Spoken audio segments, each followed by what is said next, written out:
Why? I was being thankful.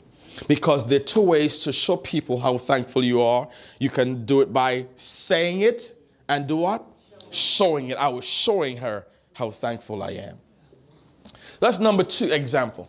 Number 3, in Miami, my first place I pastored, I met a young man. I was going through a drive-thru. I used to love Taco Bell back in those days. Things have changed. I have changed. That's why I still look like this, because I don't do Taco Bell much anymore. Going through this drive-thru, I met this young man, Matthias Torres. He's watching also. 18 years of age, high school dropout, Puerto Rican, long curly hair, selling drugs on the side, working at Taco Bell to cover up his drug business. Gave him a gospel tract with the invitation to come to church. He didn't come the first Sunday, he came the following Sunday. Never forget, church was packed to capacity. My sister was one of the ushers, and Matthias had a short pants on, just ghetto from the streets, a street ghetto. Came that first Sunday, never stopped coming from that first Sunday. Matthias had an old, raggedy car that can break down anytime. We knew when Matthias got to church because when he pulled up in the parking lot, the car made so much noise. We knew Matthias arrived. Matthias never stopped coming, Roy. Kept on coming, invited his girlfriend at that time, Yvette. Didn't marry Yvette, they married somebody else now. Invited his sisters, his brothers, his mother, his father, brought his whole family, friends. He brought everybody to the church. If his car broke down, Matthias will take the bus to church and we will take him back home. Matthias was committed to the church, sold out. I was now leaving Miami to go to the Virgin Islands to start a new church. I had this brand new minivan. Matthias' car was old and raggedy. I gave Matthias that brand new minivan. All he had to do was put gas and drive it. I was still making the payments and doing everything else. All he had to do was to drive it and put gas. That was me showing Matthias how thankful I am to him for sticking with me when he came to the church. Never left. He brought everybody to the church. One time I was in Miami, just to my family, my mom and my sister, and I was promoting a new book I wrote. Matthias said to me, Mom and Dad want to see you before you leave. Invited me over for dinner. We were at the dinner table. His dad said to me, I can't thank you enough for how you took our son under your wings and changed his life. His mother looked at me and said, we thought we were going to lose Matthias to the streets. And Pastor, I would be forever grateful to you for taking Matthias under your wings. As we were sitting at the dinner table, the father slid an envelope across the table, a brown envelope. He said, I can't repay you for what you did to our son, but this is to help you with the TV ministry in the Virgin Islands. Let it be a blessing to you. They were saying, we thank you for taking Matthias under our wings. There's a young man named DeForest. DeForest came to the church in Miami. 4-year degree in finance, had difficulties getting the job he wanted in his field. He was working at some other place, didn't like the job, didn't have a car. DeForest was coming to the church. We tried to tell him, bring your mom, bring your family, bring your siblings. They would not come, they would not come, they would not come, they would not come. DeForest said to me, Pastor, I would like to get a car. I need my own car, first car. I said, it's taken care of. I went to the car dealership. Our church was located right next to a car dealership. I went to the car dealership. I said, what kind of car would you like? He said, Toyota. I went, picked out the color, picked out the car, took the car to his job. The guy didn't test drive the car. I test drove the car. I said, do you like this car? He said, yes, Pastor. Give me a driver's license, give me all this, your ID, blah, blah, blah. Went back to the car dealership, made the deal for him. And I told him how much I want him to pay per month. No cosigner. His first car. When he took his car home, the next Sunday, his mom and his siblings were in church. They said, now that we know a church is a blessing to the community. Why? They came to show how thankful they were to me for helping her son get a car. Last one I want to use is right here in Georgia. The young man is here today. When we first started this church, I went around neighborhood knocking on doors, inviting people to come. First Sunday, 11 people showed up.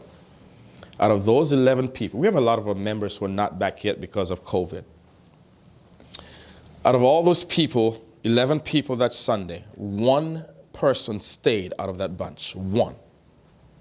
From the first Sunday at the Holiday Inn Hotel over here in Franklin Gateway, out of 11 people, one person out of the 11, besides my family, who stayed at the church, and is still here today.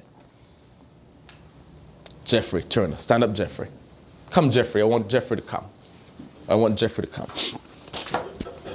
I hate picking on him, but I have to use it to show you the power of showing thankfulness. Jeffrey came that first Sunday, never left. He has seen people come and go. Jeffrey was driving this raggedy old car that he purchased, and he had for what, 10 years? 10 years. 10 years. The car was crying out for help.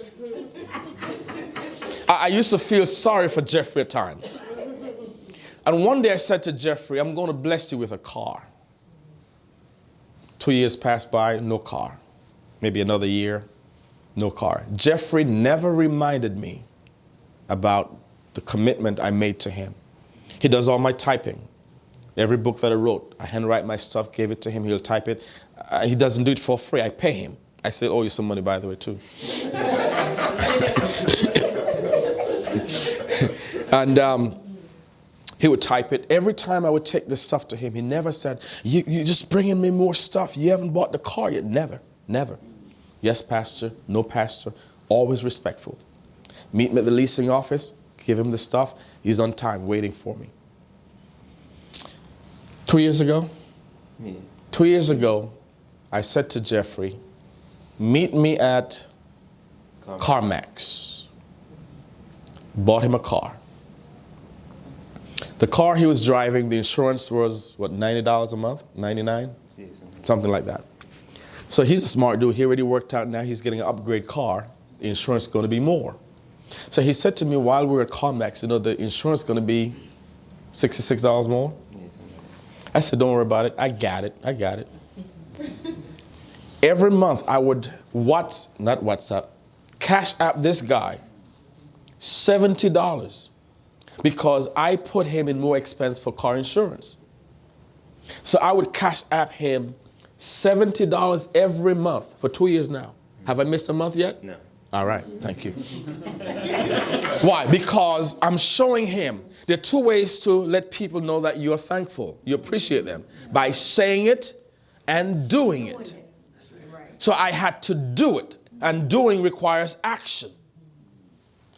Every month, I send him $70, and I would put what month it is, car insurance, to add on to his car insurance. Why? I caused him to have a higher car insurance. Have they repossessed your car yet? No.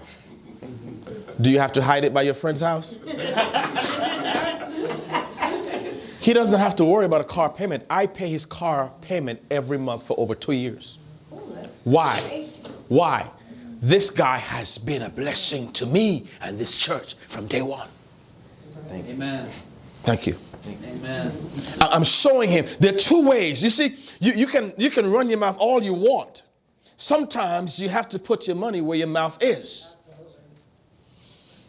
And I couldn't sit by any longer, see this guy driving an old raggedy, falling apart, crying out for help, car anymore.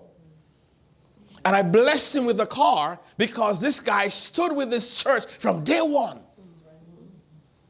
He's a manager, supervisor at some place, and sometimes he would be scheduled to work on a Sunday morning. This guy would go to church, go to work, leave work, come to church, and after church go back to work. That's commitment.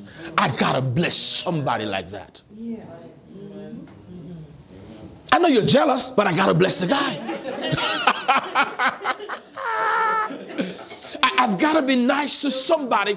I've gotta show him how much I appreciate him.